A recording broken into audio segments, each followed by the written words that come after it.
Jangan lupa like, komen, dan share YouTube TVRI Bengkulu dan nyalakan loncengnya ya.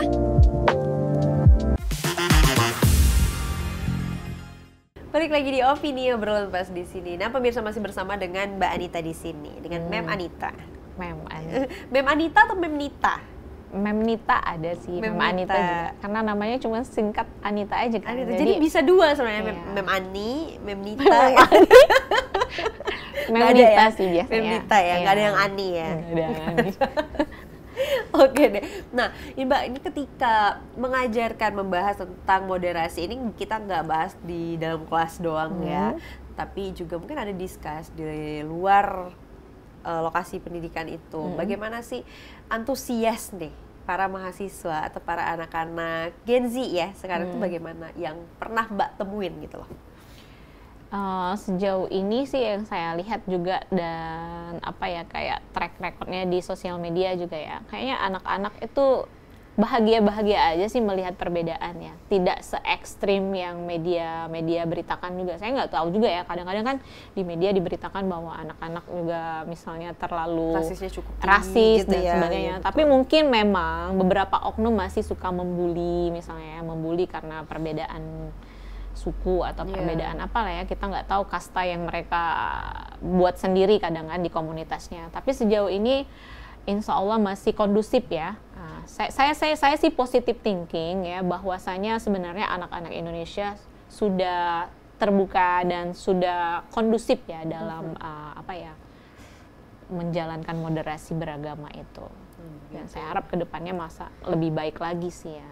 Udah pada open minded semuanya gitu ya. Open minded di sini yang dimaksud adalah tentang yang positifnya ya, bukan yang kayak gimana cepat tergerus dengan budaya lain gitu, bukan. Tapi bagaimana mereka untuk toleransi, bukan. Tapi sempat nggak sih menemu ketemu nih dengan lingkungan atau mungkin yang dihadapin sendiri dengan orang-orang yang berpikiran intoleran gitu loh?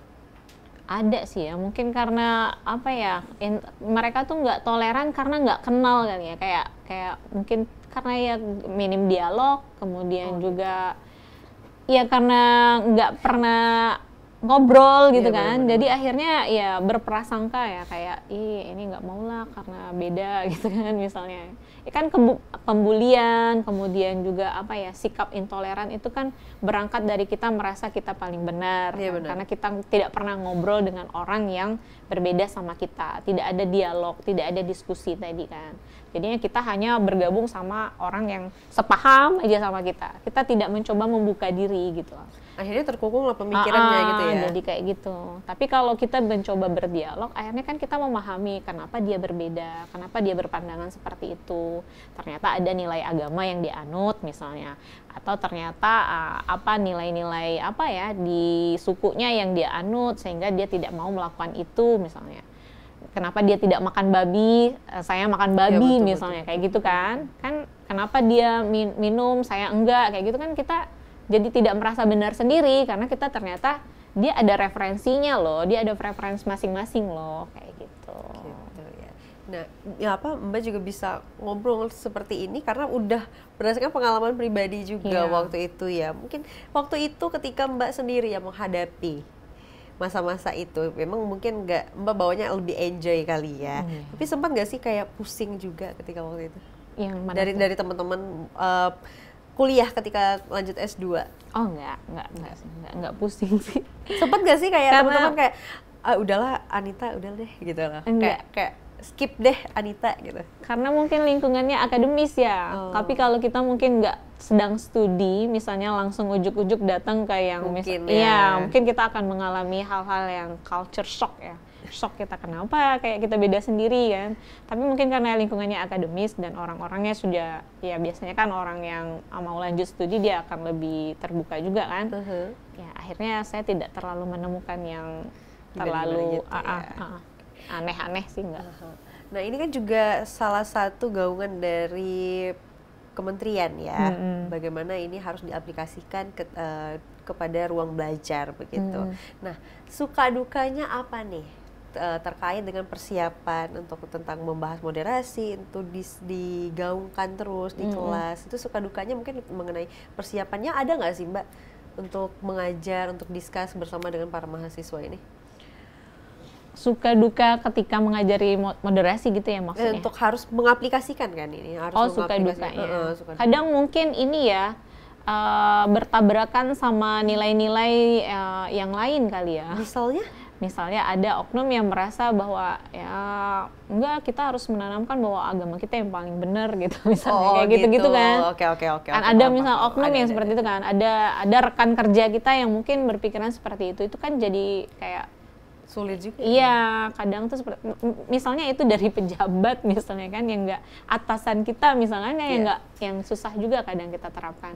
Atau mungkin dari komunitas-komunitas, mahasiswa kan punya komunitas-komunitas sendiri betul. ya, yang saya bilang nggak bisa kita kontrol tadi ya, yang di luar kampus. Nah, yang kayak gitu itu jadi challenge juga. Kita kalau yang internal ya masih bisa lah dikontrol, tapi yang eksternal kita nggak tahu mereka tiba-tiba ikut komunitas apa, tiba-tiba pengajian di mana misalnya, kayak gitu. Gimana kan. nih mau jaganya gitu Iya, kadang-kadang kan kita nggak sejauh itu juga jangkauan untuk mengontrol mereka kayak gitu. Itu juga tantangan sih. Begitu. Ya. Artinya ini di dalam kelas itu benar-benar seru ya. Bagaimana untuk challengingnya banyak nih ketika mengajarkan ke mereka, dan juga belum lagi sesama rekan kerja itu tadi dengan pemikiran-pemikiran yang luar biasa. Ada nggak sih pengalaman yang cukup unik nih menurut Mbak terkait moderasi dan juga lingkungan Mbak? Gitu. Kalau lingkungan saya sih enggak ya, tapi saya punya tetangga juga yang mungkin beda-beda gitu kan, yang ya kita kan biasa kan ada yang suka ke gereja misalnya, atau kita punya tetangga yang ke vihara dan sebagainya kayak gitu ya. Enggak terlalu unik sih memang. Pengalaman yang gimana nggak ada iya, gitu ya. Paling mungkin yang kadang dari anak aja sih yang nanya, kenapa misalnya si bapak itu nggak sholat Jumat kayak papa misalnya kan, pertanyaan kayak gitu misalnya. Atau misalnya ya itu aja sih yang mungkin pertanyaan basic lah ya gitu ya. Yang sebenarnya nggak terlalu mengkhawatirkan ya. Yang mengkhawatirkan itu justru kalau udah di tingkat mahasiswa tadi yang saya bilang, yang mereka ikut lagi labil-labilnya ikut-ikut gitu ya. Yang kan mereka lebih mudah dipengaruhi itu kan ya. Kalau misalkan ada pendakwa idolanya mereka yang itu kan mereka kayak fanatik kan, ngikutin idolanya gitu-gitu. Gitu. Tapi sempat gak sih Mbak bahas mungkin sedikit, jangan sampai begini-begini gitu loh? Iya dibahas sih, tapi ada juga yang tetap kekeh. Oh iya? Iya, di kelas. Misalnya saya sering dapat juga nggak di prodi saya aja kan, kadang kayak ngajar di hukum, kadang ngajar di anak ekonomi, bahasa Inggris kan mata kuliah umum. Ya mereka yang bilang, iya kayak gitu. Enggak mem, saya suka sama ustadz yang bla bla bla itu misalnya, karena menurut dia bla bla bla kita harus seperti ini. Ya itu kadang agak ini juga kan di kelas kan, misalnya sama mahasiswa lain. Juga ya. Cuman ya balik-balik lagi ya pintar-pintar kita aja sih yang menetralkan kondisi di kelas. Nanti juga pas di luar kelas terpanggil lagi, kamu kenapa? Iya bu, soalnya menurut saya keluarga saya kan bla bla bla, basicnya ini, nanti basic organisasinya keluar loh, gitu. Banyak nih nanti rentetannya gitu ya. Orang tua saya ini belum, kayak gitu-gitu. Oh, akhirnya paham nih, oh berarti dia kayak gini karena ini gitu ya. Oke deh, Mbak, ini karena ini nggak di kelas ya, tapi boleh tolong disampaikan pesannya kepada para pemirsa Opini agar nih kita semua hidup damai, menjadi manusia yang bertoleransi, menjunjung tinggi Bhinneka Tunggal Ika tentunya. Boleh tolong disampaikan, Mbak?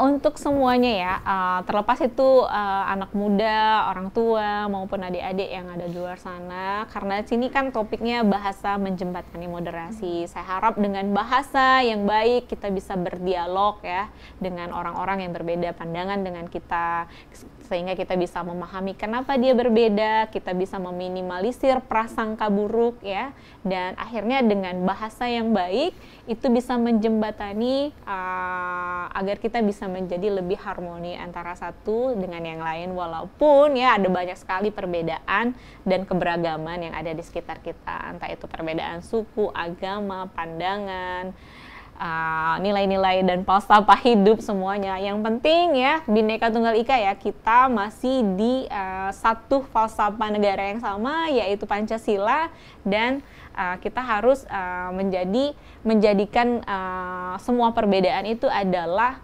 kekuatan kita, sebagai bangsa Indonesia, bangsa yang besar, bangsa yang majemuk seperti itu, yang kuat ya karena bersatu gitu ya walaupun berbeda. Ya. Oke, terima kasih banyak loh Mbak Anita. Jadi kita harus bersatu pokoknya ya sebagai bangsa yang besar dan juga majemuk tadi. Iya. Jadi nggak boleh tuh ada yang mengucilkan rasis tuh kayak seharusnya nggak ada ya di sini gitu ya, karena kita yang dijunjung tinggi adalah Bhinneka Tunggal Ika tadi. Harus bangga Harus dengan bangga. perbedaan kita. Betul, unik deh. Unik dan nyentrik sebenarnya bangsa Indonesia ini. Terima kasih banyak Mbak Anita karena sudah mau hadir, udah mau ngobrol bareng kami di sini. Semoga persiapannya ya Amin. menuju S3 nanti semoga di UK juga berjalan dengan baik dan juga lancar. Amin. Semoga Mbak Utari juga selalu Amin. diliputi kebaikan. Amin ya Lanjut Allah. studi juga. Ya ampun.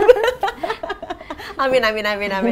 Terima kasih banyak ya Mbak ya. Salam sama keluarga dan juga para mahasiswanya juga. Nah, untuk pemirsa terima kasih banyak karena sudah menyaksikan Opini pada hari ini. Jangan lupa terus saksikan Opini hanya di TVRI Bengkulu.